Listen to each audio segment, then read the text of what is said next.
Do you ever lie awake at night, staring at the ceiling, and all you can think about is money? Not in an exciting, what will I do with my millions kind of way, but that tight, panicky feeling in your chest. The one that whispers, what if I don't have enough? What if I lose my job? What if something unexpected happens? It's a constant, low-level hum of stress that follows you from the moment you wake up to the moment you finally fall into a restless sleep. You might be earning more than you used to. You might have a budget. You might be doing everything you're supposed to do, but that feeling just won't go away. It's like no matter what you do, you're always just one step away from financial disaster. First, let's get something straight. If this sounds like you, I want you to take a deep breath and know that you are not alone, and you are not broken. There's nothing wrong with you for feeling this way. In a world that constantly bombards us with messages about what we should have, what we should be earning, and the lifestyle we should be living, it's almost impossible not to feel some pressure. This feeling isn't a sign of personal failure. It's a natural response to a very loud and demanding world. So let's release that guilt right now. You're not bad with money because you worry about it. In fact, it means you care. Now let's figure out how to care in a way that empowers you instead of paralyzes you. What you're experiencing has a name. It's called money anxiety. It's not just about the numbers in your bank account. It's the emotional and psychological weight of your financial life. It's the what-if game your brain plays on a loop. Money anxiety is the difference between logically knowing you have enough to pay your bills and emotionally feeling like you're on the brink of ruin. It's the fear that drives you to check your banking app 10 times a day, or conversely, the fear that makes you avoid looking at your bills altogether. By giving it a name, we take away some of its power. It's not some vague, shadowy monster. It's a specific, understandable psychological pattern. And anything we can understand, we can learn to manage. So how do we begin to untangle this? Let's break it down into simple layers, starting with our thoughts. Money anxiety is often fueled by a specific kind of thinking, scarcity thinking. This is the belief that there's never enough. Not enough money, not enough opportunity, not enough security. It's a lens through which you see the world as a place of lack. When you're in a scarcity mindset, every expense feels like a threat, and every dollar saved feels like it's not enough.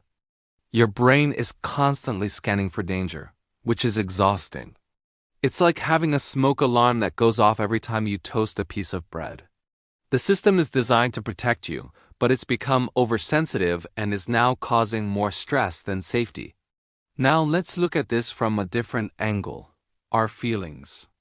Underneath the anxiety, there's often a deeper emotion at play: fear.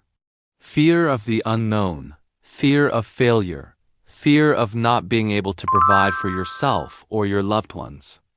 These are powerful, primal fears. Your financial life just happens to be the modern-day arena where these fears play out. When you feel that knot in your stomach about a credit card bill, you're not just stressed about the number. You're feeling the fear of losing control, the fear of judgment, or the fear of a future you can't predict.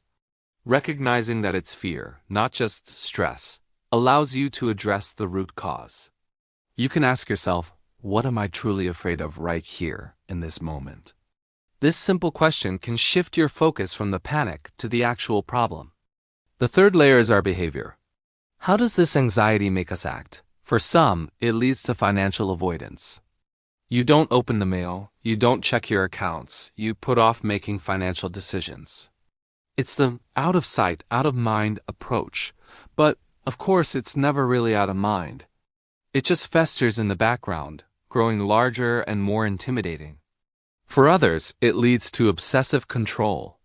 You might create incredibly restrictive budgets that are impossible to stick to, leading to feelings of failure and more anxiety. Or you might hoard every penny, afraid to spend money even on things you need or that would bring you genuine joy. Both avoidance and obsession are two sides of the same coin, driven by the same underlying anxiety. They are attempts to manage an overwhelming feeling, but they often end up making it worse. So, what is the path forward? It begins with observation without judgment. This is the foundation. Instead of getting swept away by the wave of panic, you're going to learn to sit on the shore and watch it. When you feel that familiar spike of anxiety about money, just pause. Notice it. Say to yourself, there's that feeling again. My heart is beating a little faster.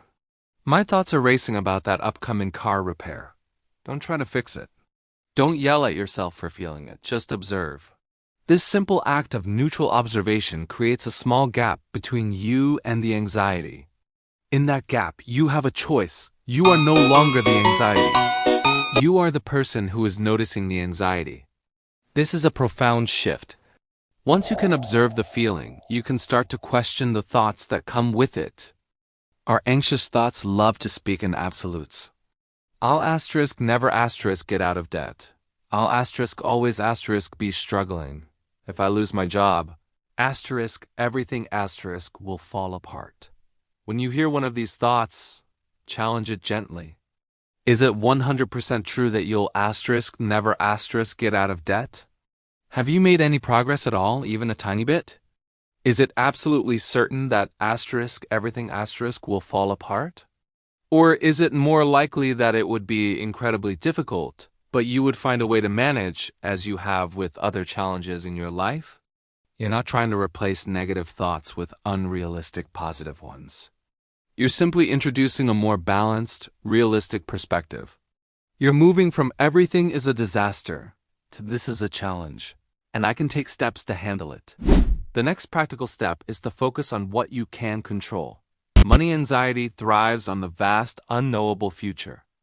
You can't control the global economy. You can't control whether your company will have layoffs next year, and you can't control unexpected medical emergencies. Worrying about these things is like trying to hold water in your hands. It's fruitless and exhausting. So, bring your focus back to the smallest possible circle of control. What can you control today? You can control whether you make a cup of coffee at home instead of buying one. You can control taking 15 minutes to review your weekly spending. You can control automating a small transfer to your savings account. These actions might seem tiny, almost insignificant, but they are not. Each small, controllable action sends a powerful message to your brain. I am in charge here. I am capable. I am taking action. This builds a sense of agency, which is the direct antidote to the helplessness that fuels anxiety. This isn't about becoming a financial expert overnight. It's about building a new relationship with money, one based on calm awareness rather than reactive fear. It's about separating your self-worth from your net worth. Your value as a person has absolutely nothing to do with the numbers in your bank account. You are worthy of peace and security regardless of your financial situation. The goal here isn't to accumulate a certain amount of money so that you never have to worry again. That's a false summit. There will always be something to worry about if you're looking for it. The true goal is to develop the inner resilience to handle financial uncertainty with grace and calm. It's to know that whatever happens, you have the tools within you to navigate it. Think of it this way. Your financial life is like the ocean. Sometimes the water is calm and smooth, and sometimes storms roll in, creating huge, terrifying waves. Money anxiety is like being in a tiny raft, tossed around by every single wave, convinced you're about to capsize. Building these new skills, observation, questioning your thoughts, focusing on what you can control is like learning to build a stronger, more stable boat. The storms will still come. The waves will still get high. But you will no longer feel like you're at their mercy. You'll know how to steer, how to anchor yourself, and how to trust that you can ride out the storm until the waters are calm again. The peace you're looking for doesn't come from controlling the ocean. It comes from trusting your ability to navigate it. That is the path to breaking free. Thank you for spending this time with me. If this resonated with you, consider subscribing for more conversations like this. Take care.